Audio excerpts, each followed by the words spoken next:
Australian cricketer Paine has resigned as the country's Test captain because of a sexting scandal.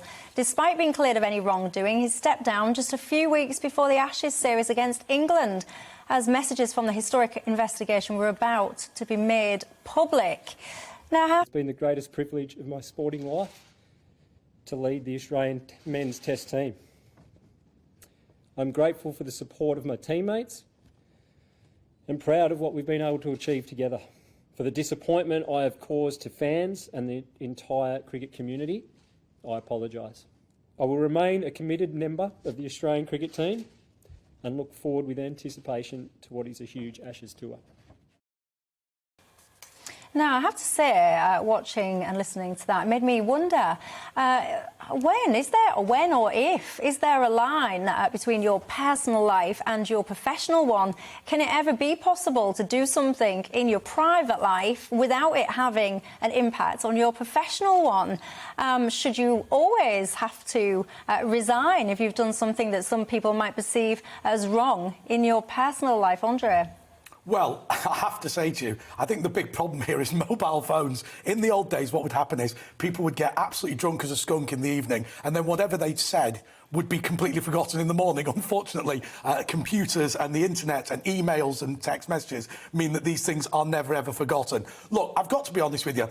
I'm torn by this, simply because I think you have to accept that somebody who is in a position of being the captain of a national sporting team is going to be somebody that people look up to, and there are standards that people will expect that go beyond what strictly they do for a living. But at the same time, I just don't care that somebody sexted somebody. I just don't care that somebody's had an affair. It's not something of any interest to me. And personally, if I were a cricket fan, which I'm not, and if I was Australian, which I'm not, I'd say to myself, I'd rather have the best cricketers on the team than the most virtuous people we can find. And actually, I think sometimes, and I don't want to say that, I don't want to sound like I'm supporting what he's done, but a lot of these people, in order to get into these positions, have to be fairly highly strung. And one would imagine that probably goes through the entirety of their life. And so I bet he's a bit of an intense person in general, and that's probably what you want from the captain of the Australian cricket team. What do you reckon, Scarlett? Well, we don't know how much it has been affected. He stood down as captain. He's probably going to be in the Ashes, so he'll probably go on playing for his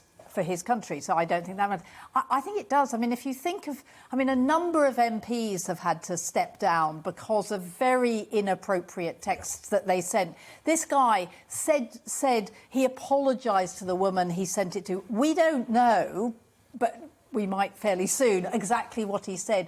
But, I mean, clearly, I'm not even sure he was having an affair. I mean, what I don't understand, like you, is why do people do this? Do you know, why do they do Scarlett, it? Well, the thing that makes me laugh is, do you remember that Conservative MP, let's not name the one of them, where it was Daddy Burr's running the country now in text messages to people? I was like, oh, please. And actually, when that came out, and there was another one, I think, who sent a picture of his privates to a woman, and you just thought, why do they do this? I mean, A, do they think we find it attractive? But B, you're an MP, for God's sake. I can tell you, it's a good job you're not on, well, I assume you're not on online dating sites, Scarlett, because some of the things that people send on there, some of the things that I used to receive, and even on social media, unsolicited, I might add, and I do find it very bizarre sometimes, some of the behaviour of people and what they think is OK. I even, now that I think about it, actually going massively off topic,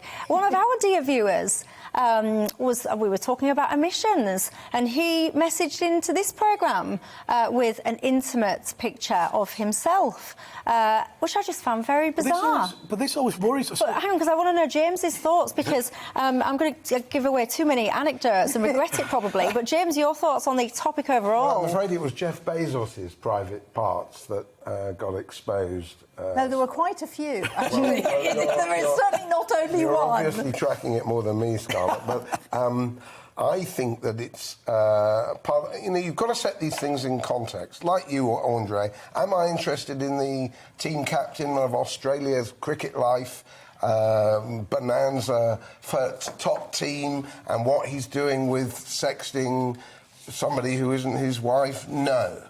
Should we be? No. Should he be a role model? No. Should there be a distinction between one's private life, no matter how depraved, a whole sexed, for which he was exonerated.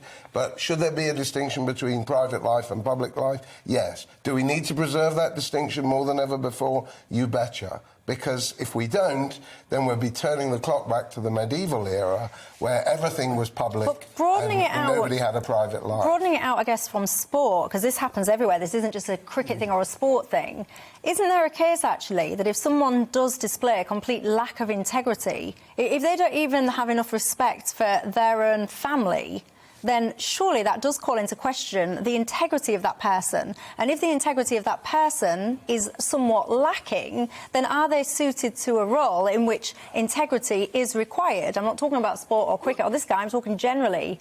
Well, look, I mean, I think that is an interesting point, and it's kind of, well, look, at the end of the day, are these people competent? Have we overlooked something that's genuinely dangerous? It's often said, by the way, that the Queen had personally nominated a major British sports star, I won't say which one, for a knighthood on the grounds that she felt that his achievements in sport, coupled with the fact he was from a stable family, in a stable relationship, didn't drink, didn't smoke, and was a family man, was something that should be venerated. So part of his appeal was that he then had an affair and she's cancelled the knighthood forever.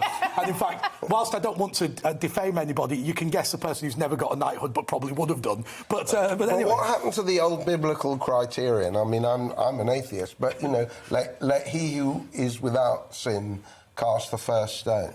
Well, that doesn't happen because we have the tabloid press who tell us all the stones. No, who tell us all the stones. And I do. I mean, I think there is a problem. We don't know. I mean, I think if you're having an affair, then you're having an affair, and if it comes out publicly, then one has to choose what to do about it. But what I worry about is the term sexting. Is what exactly was he doing? Who was he sending these things? And I think the fact that he was exonerated. Let's remember, Yorkshire Cricket Club exonerated everybody from racism. And let's just not very different. The Australian cricket team is famous for. And when we talk, when we're talking about living in the real world, if you want to live in the real world, remember when the guy who said he is without sin cast the first stone was later nailed to a tree for absolutely no reason. So, you know, in reality, in the real world, people will behave badly and people will not accept people who've done things that are actually good in their career.